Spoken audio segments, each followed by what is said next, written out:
सो मेरे ब्रेकडाउन वाली वीडियो के अंदर एक भाई ने पूछा था कि स्पाइडरमैन ब्रांड न्यू डे में कितने विलेन होने वाले हैं, तो सोचा क्यों ना उसके ऊपर ही एक वीडियो बना देते हैं। तो जो हमें ट्रेलर में दिख चुके हैं उनके बारे में तो हम बताएंगे ही, बल्कि उन विलेन्स के बारे में भी बताएंगे जो हमें ट्रेलर में नहीं दिखे हैं। तो without wasting any more time चलिए मेन वीडियो पे आते हैं। तो guys, Spiderman brand new day के ट्रेलर में सबसे पहले ये क्लियर कर दिया जाता है कि न्यूयॉर्क के अंडरवर्ल्ड ने पीटर की जिंदगी को ऑफिशियली नर्क बनाने का कॉन्ट्रैक्ट ले रखा है, क्योंकि सबसे पहला बड़ा नाम जो कि हमारे सामने आता है वो है स्कॉर्पियन यानी कि मैक गार्गन, जिसको हमें होमकमिंग के पोस्ट क्रेडिट सीन में सिर्फ टीज किया गया था। अब फाइनली वो स्कॉर्पियन एक्सोसूट में वापस आ रहा है और ट्रेलर के शॉट्स में हम उसकी टॉल हाई टेक सूट को भी देख सकते हैं, जो कि मेरे ख्याल से चितौरी टेक और डैमेज कंट्रोल के गैजेट्स का मिक्स लगता है, जिससे वो स्पाइडरमैन को सिर्फ फिजिकली नहीं बल्कि डिस्टेंस में भी रह के टारगेट कर रहा है। गार्गन का पर्सनल मोटिव भी पूरा जस्टिफाइड लगता है, क्योंकि पहले मूवी में उसकी लाइफ स्पाइडरमैन के चक्कर में ही खराब हुई थी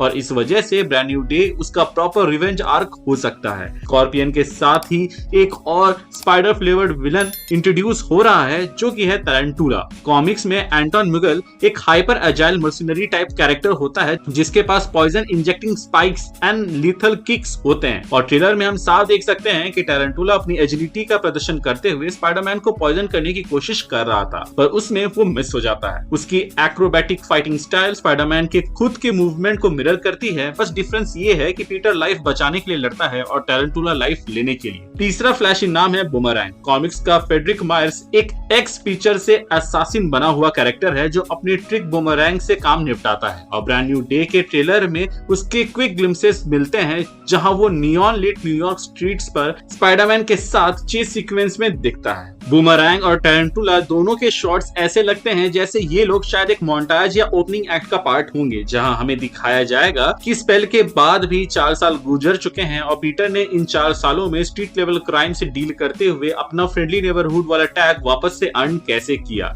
ये विलन स्टोरीज को ग्राउंडेड स्ट्रीट टोन देते हैं, जिससे बाद में बिगर थ्रेट्स का इम्पैक्ट और भी हेवी लगता है। इन तीनों के ऊपर एक और पुराना स्पाइडर विलन लेयर ऐड हो रहा है, जो कि है टूम्बस्टोन। रिपोर्ट्स और लीक्स के हिसाब से मार्विन जोन्स 3 उसका रोल प्ले कर रहे हैं, जो न्यूयॉर्क का एक टेरिफाइंग क्राइम बॉस है, जिसके पास स्टोन लाइक स्किन और ब्रूटल रेपुटेशन होती है। ऐसा रूमर है कि टूम्बस्टोन पीछे से मल्टीपल चीजें कंट्रोल कर रहा होगा, जिसमें स्कॉर्पियन का ब्रेकआउट, द हैंड के कॉन्ट्रैक्ट्स और डैमेज कंट्रोल के लोगों को भी वो इनडायरेक्टली मैनिपुलेट कर रहा होगा, ताकि सिटी पूरा केओस में चला जाए और वो खुद किंगपिन स्टाइल में पोजीशन लेकर सबके सामने आ जाए। अब ट्रेलर से ये सॉर्ट ऑफ साफ हो चुका है कि डेयरडेविल सीजन 2 के बाद किंगपिन मेयर की कुर्सी छोड़ने वाला है, क्योंकि हम यहाँ पे शीला को देखते हैं जो कि पीटर को वो गोल्डन चाबी दे रही होती है। अब बात करते हैं सबसे यूनिक फैक्शन यानी कि द हैंड की। नेटफ्लिक्स डिफेंडर्स सागा देखने वाले फैंस के लिए ये नाम नया नहीं होगा, पर ब्रांड न्यू डे उन निंजास को फाइनली बिग स्क्रीन एमसीयू में ला रहा है। नेटफ्लिक्स सीरीज के अंदर हैंड काफी ज्यादा ग्राउंडेड थे, लेकिन यहाँ पर वो काफी ज्यादा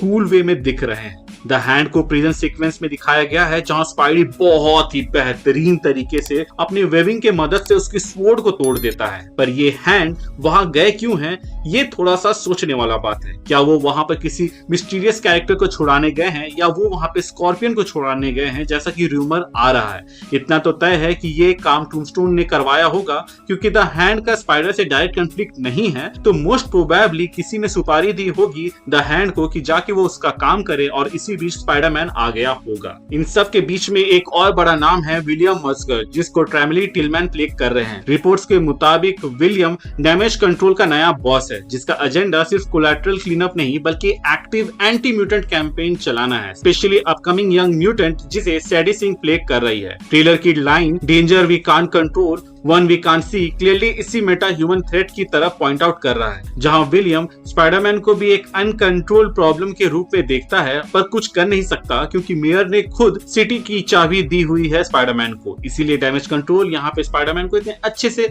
बैठा कर बात कर रहे हैं, वरना अगर उनका बस चलता तो वो स्पाइडी को कब का जेल में डाल देते, जैसे उन लोगों ने मिस मार्वल एंड वंडरमैन जैसे शोज के अंदर किया, जहां पर वो कोई भी म्यूटेंट या फिर कोई भी ऐसा कैरेक्टर जिसके पास पावर हो उसको पकड़ के जेल में डालने की कोशिश करते हैं। यहाँ पर एक पॉसिबिलिटी ये हो सकती है कि विलियम मस्गर हो सकता है कि विलियम स्ट्राइकर जैसा हो एमसीयू के अंदर, जो म्यूटेंट से अपने फेवर में काम करवाता है, लेकिन फिर एक ऐसी म्यूटेंट आती है जो कि विद्रोह करती है और जेल से भागने का प्लान बनाती है, और इसीलिए डैमेज कंट्रोल उस विद्रोह करने वाली म्यूटेंट को विलन घोषित कर देता है, जो कि सेडी सिंक की कैरेक्टर हो सकती है। अभी तक डैमेज कंट्रोल हमें एमसीयू के अंदर जिस तरीके से दिखाया गया है वो किसी विलन ऑर्गेनाइजेशन से कम नहीं लगता, तो मैं थोड़ा सा भी शॉक नहीं होऊंगा अगर वो इस मूवी के अंदर भी एज अ विलन ही दिख जाए। और शायद तक पनिशर सेडी सिंक को भागने में मदद कर रहा है, और इसीलिए हमें ट्रेलर के अंदर स्पाइडरमैन वर्सेस पनिशर देखने को मिल रहा है। अभी फिलहाल तो जिस तरह माइंड कंट्रोल दिखा है हमें ट्रेलर के अंदर, उससे हम यही कंक्लूड कर सकते हैं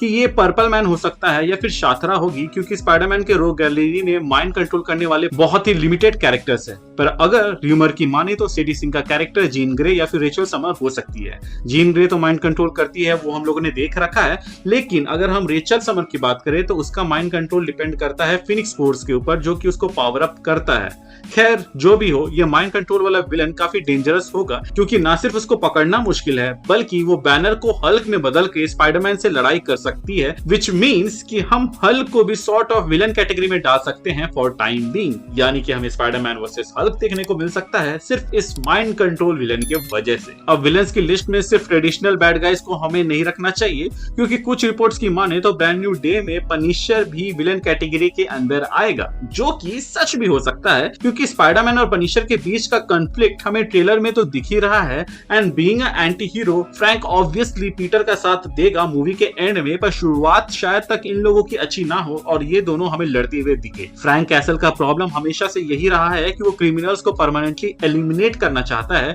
जबकि पीटर हमेशा उनको बचाने की कोशिश करता है। इस फिलोसॉफिकल क्लैश की वजह से फ्रैंक प्रैक्टिकली एक सेकेंडरी विलन जैसा भले ही लग सकता है, लेकिन फाइनल एक्ट में वो स्पाइडरमैन का साथ देगा मेन विलन से लड़ने में, जैसा कि उसने किया था डेयरडेविल सीजन 2 के अंदर। इसके अलावा एक और विलन है जिसको स्पाइडरमैन एक तमाचे में निपटा सकता है, पर निपटाएगा नहीं क्योंकि वो सिर्फ एक आम इंसान है, और अगर पीटर किसी आम इंसान को एक जोर का तमाचा मारेगा तो शायद वो डायरेक्ट ही ऊपर चला जाए। मैं बात कर रहा हूं यहाँ पे पॉल की, जो पीटर के एब्सेंस में एमजे के करीब जाने की कोशिश करता है, और उसको देखकर उसको कूटने वाला एक्सप्रेशन हमें पीटर के चेहरे पे साफ दिखता है। तो ओवरऑल ब्रांड न्यू डे में विलन्स की लिस्ट काफी ज्यादा लंबी है। इस मूवी में एक लेयर्ड थ्रेट सिस्टम रखा गया है, जहां पे स्कॉर्पियन, टैरेंटुला, बूमरैंग जैसे बी टायर्ड कॉस्ट्यूम क्रिमिनल्स हैं जो स्पाइडरमैन को फिजिकली चैलेंज करेंगे। वहीं द हैंड और टूमस्टोन जैसे ऑर्गेनाइज्ड क्राइम करने वाले टीम अपना गेम चलेंगे, जहां पे वो स्पाइडरमैन को फंसाने की कोशिश करेंगे। बात करें डैमेज कंट्रोल की तो वो लीगल और इंस्टीट्यूशनल प्रेशर क्रिएट करेंगे।